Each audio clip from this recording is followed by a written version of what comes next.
الاثنين المخبرين النيابه ارتأت وصرفتهم ان هم ما عملوش حاجه غلط، وبما ان الراجل ده عنده كشف اجرامي سابق وهو الاخر. طب لماذا لا تطلب الداخليه من اطباء في القصر العيني المصري يقوموا بتشريح الجثه ويقولوا لنا؟ الموقف ده هيخلي الناس كلها تفهم وتقتنع. اما الراجل ده مات كده او مات كده، بس اللي انا بقوله يا بلد ان احنا دلوقتي ما بنثقش في ولا جهه. طيب الداخليه جهه اتهام، فهمنا. طب والنيابه؟ ده النيابه دي بتاعتنا، ده النيابه دي احنا، هو ده المجتمع، برضه الناس مش واثقه فيه. طب والطب الشرعي؟ يعني في 3 جهات، طب نروح لمين؟ نفس الحكايه بالنسبه للمحامين والقضاه. قال لك لا ده وكيل نيابه طنطا. طب وكيل نيابه هو رجل عدل، يعني مش هيوالس لصاحبه. وبعدين لما جينا القاضي قال لك لا ده القاضي بتاع طنطا، ده قاضي، واحنا هنلاقي القاضي؟ يا دولة يا بلد هنروح لمين؟ كل ما هنيجي نروح حتة هيبقى عندنا مشكلة. طب نجيب من ايه؟ يعني احنا وصلنا انه اعلى السلطات في البلد ما بنصدقهاش. طب نجيب ايه؟ حكام من ايطاليا؟ يعني نوصل لفين؟ يعني احنا نجيب قاضي، يعني المحامي ده مثلا، الاثنين محامين اللي عندنا مشكلة معاهم دول، من العار ان ناتي بقاضي من حته بعيده ونقول اصل ده محايد. يعني ايه هو القاضي التاني ده مش محايد؟ طيب لسه من امبارح واول امبارح برضه راحوا داخلين على مكتب وكيل نيابه كسروه واحتجزوه بتاع. طب الناس دي لا ما يتحكمش عليهم اصل هم غبارين. طب اذا كنتوا انتوا بتعملوا كده يبقى النائب بتاع ديسنا ده عدى العيب. ده النائب بتاع ديسنا ده كان راجل محترم حتى ما ضربش حد. فالقضيه في قضيه الشاب بتاع اسكندريه، انا نصيحتي لوزاره الداخليه بس هتبقى يا جماعه سوابق غريبه. كل ما يجي واحد يموت واحد يتحاكم يقول لك لا هات لنا انتدب لنا حد. لا مش الداخليه بتنتدب، النيابه هي اللي بتنتدب. النيابة. ده قرار نيابه عامه مش قرار داخليه. لا والداخليه لا يعني هي النيابه لو ارتأت انه هذا الامر يستحق ان النائب العام ياخد قرار. اقصده ان النيابه لن تقوم بهذا الا لو الداخليه بما انها يعني واثقه قوي من نفسها كده تقوم بعمل ده. تطلب من النيابه تقول لهم احنا يا جماعه جهه متهمه ارجوكم هاتوا لنا حد يشرحه ويورونا البانجو. طبيعي. ما بس يا جماعه في الحادثه دي هنعمل كده، ولكن احنا في كل حادثه لا هتصدقوا النيابه ولا هتصدقوا الطب الشرعي ولا هتصدقوا المحامين ولا هتصدقوا القضاء ولا هتصدقوا نادي القضاه ولا هتصدقوا الوزاره. طب ايه البلد دي؟ لا سلطه ولا مجلس شعب. يعني انتوا لا بتصدقوا لا سلطه لا تشريعيه ولا تنفيذيه ولا قضائيه. طب ومين الحكم بين دول؟ ومين اللي بيراقب دول؟ يعني اروح لمين يا عالم؟ يعني الناس بقى تستنى عدل ربنا الاله يوم القيامه. انما اصبحت ظاهره يعني خطيره في هذا البلد. وطبعا بقت كل حاجه علشان نتحقق بقى منها نبعتها للنائب العام. النائب العام ده يا عيني بقى عنده ملفات وبينتدب لجان وجماعات تحقيق وتقعد بالشهور والبلد حالتها واقفه. طب وبعدين؟ ده اي بلد في العالم دي اللي بتنقي. يعني هل ممكن في امريكا مثلا تيجي تقول له لا والله اصل القاضي ده مش ده، لا وكيل النيابه ده بصراحه، لا الراجل بتاع الطب الشرعي ده انا ما هنشوف حاجه تانية. طب وبعدين؟ العداله البطيئه ظلم. العداله البطيئه ظلم. يا جماعه المجتمع فيه احداث خطيره بتجرى وهناك ازمه ثقه او انتفاء ثقه كامل. طب قولوا لي جهه انتوا بتثقوا فيها. احنا عايزين حلال او حرام، ظلم او عدل، بس يتم تطبيق قانون واحد من جهه واحده. انما ايه البلد اللي هتنقي القوانين؟ البلد اللي دي يعجبها وده ما يعجبهاش. الراجل وكيل النيابه ده ينفع او ما ينفعش؟ الراجل الطبيب الشرعي ده ينفع ولا ما ينفعش؟ انا بطلب الاستثناء من وزاره الداخليه يا جماعه. اطلبوا لجنه من قصر عيني، من دار الفؤاد، حتى تبقى قطاع خاص، وتيجي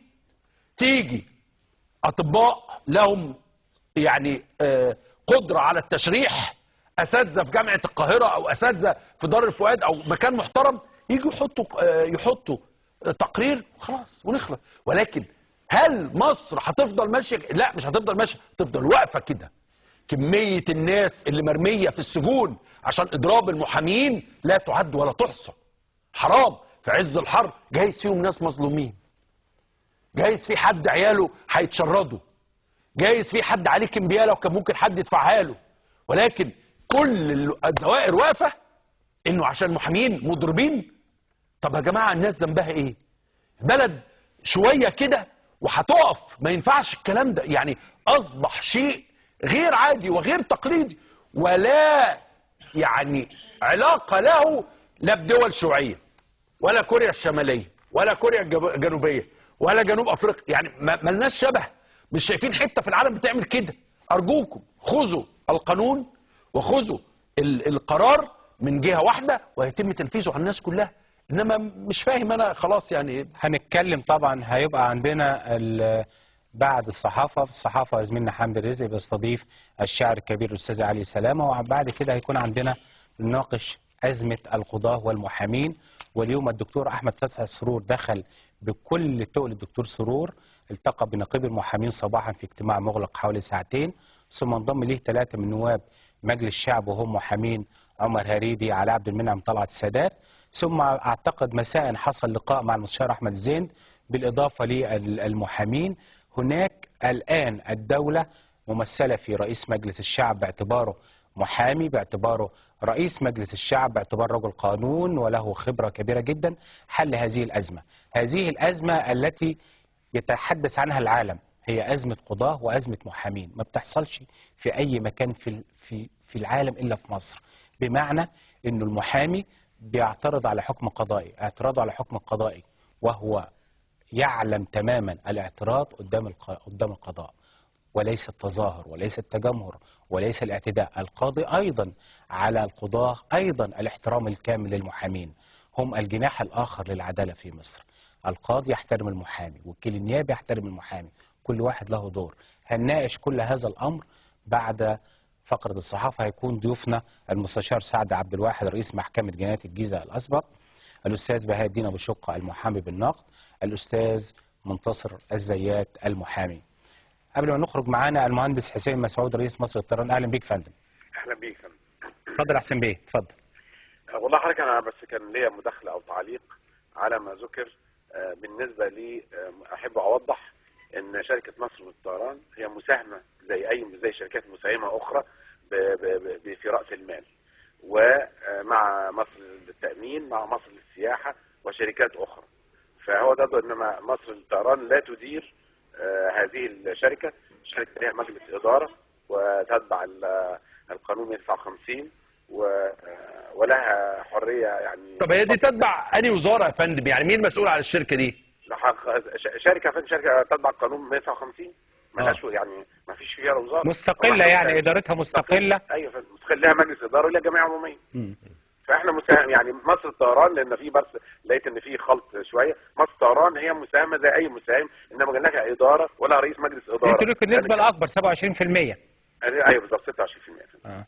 وساعتها كمان يعني هو اللي كان ماسكها الاستاذ كمال قنديل فتره طويله جدا اكثر من 25 عاما، وهو ليس بمصر الطيران. هل رئيس مجلس الاداره بيتعامل الشركه ولا لا؟ من الجمعيه العموميه. جمعيه عموميه ومجلس اداره. طب الشركه دي بتكسب يا باشمهندس حسين؟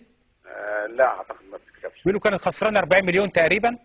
والله حضرتك ارتقى لمجلس الاداره حديثا من تقريبا في حدود السنه، ارتقى لمجلس الاداره والجمعيه العموميه تغيير رئيس مجلس الاداره الاستاذ كمال قنديل وعين مكانه المهندس محمد حسن من سنه فقط. مهندس حسين مسعود بنشكرك شكرا جزيلا. هنطلع فاصل اعلاني ونرجع تاني. زي ما قلنا لحضراتكم النهارده اين يذهب الناس؟ في اخبار انه الاستئناف تم تاجيله ليوم 22 23، انه دي يعني علامه على انه دي في فرصه لاعطاء العقل والناس اللي يعني الحكماء ان هم يتدخلوا ويشوفوا حل لهذه المشكله الصعبه. ولكن البلد واقفه، مصالح الناس واقفه.